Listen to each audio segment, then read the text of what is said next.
Mwiriwe bene data, tubahaye ikaze uyu munsi ku gicaniro cy'umuryango. Imirongo y'ibyanditswe yakuwe muri Bibiliya yera ndetse n'imirongo migufi yakuwe mu bibwiriza byabwirijwe na mwene data William Marion Branham hagati y'umwaka w'igihumbi 947 n'igihumbi 965. Mu gihe muri kumvira ijambo ry'Imana, turizera ko muri buhabwe umugisha.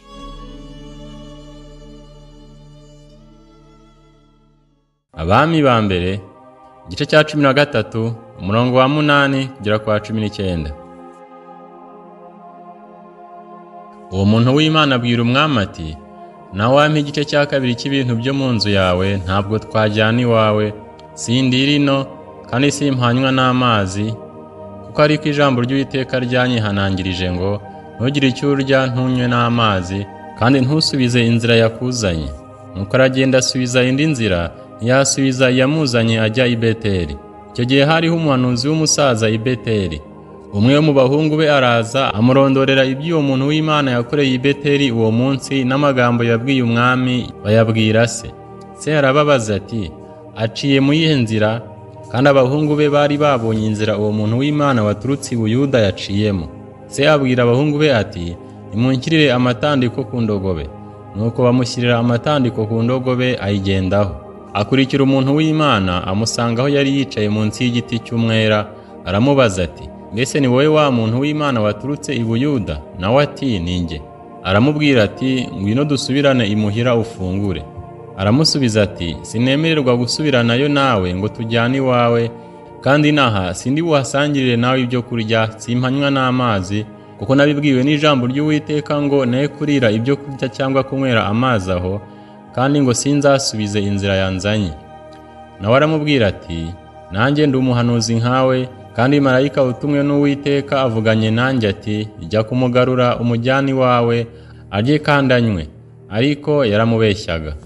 Nuko asubirayo nawe, bageze iwe ararya aranywa.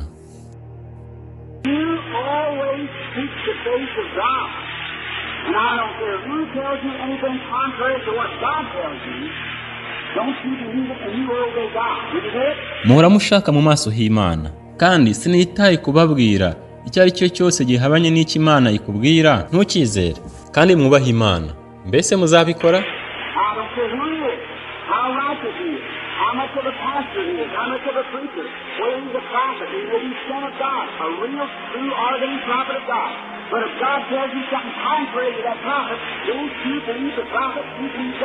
Sinitaye kuwo ari we, uko yaba akiranuka, uko yaba ari umushumba kose, uko yaba ari umuvugabutumwa kose, yaba ari umuhanuzi.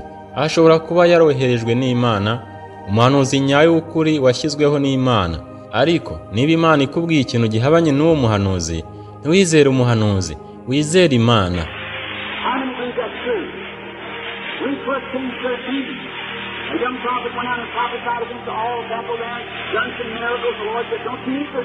Ni bangahe bizera ko ibyo ari ukuri? Musome Abami ba mbere, igice cya 13. Umusore w'umuhanuzi yaramanutse maze ahanurira abantu bose, akora ibitangaza bimwe, maze Uwiteka aravuga ati, nturye cyangwa ngo unywe, kandi ntugaruke mu yindi nzira itari inzira winjiriyemo.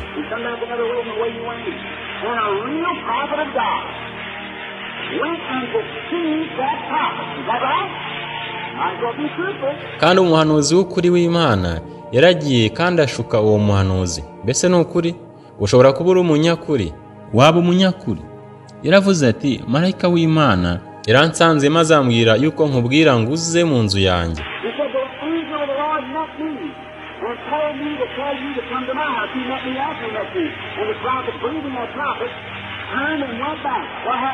Yansanze nyuma yuko ngusanga. Maze umuhanuzi yizera uwo muhanuzi, arahindukira maze asubirayo.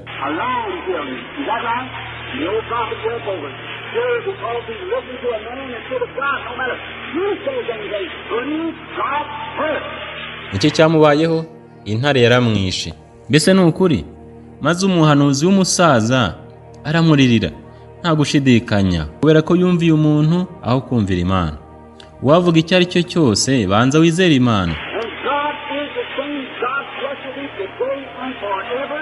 He's the same healer yesterday, today and forever. uwavuga icyo ari cyo cyose banza wizere Imana, kandi Imana uko yari iri ejo hashize niko iri uyu munsi kandi niko izahora iteka ryose. Nikize indwara idahinduka, uko yari ejo hashize niko n'uyu munsi ari n'iteka ryose.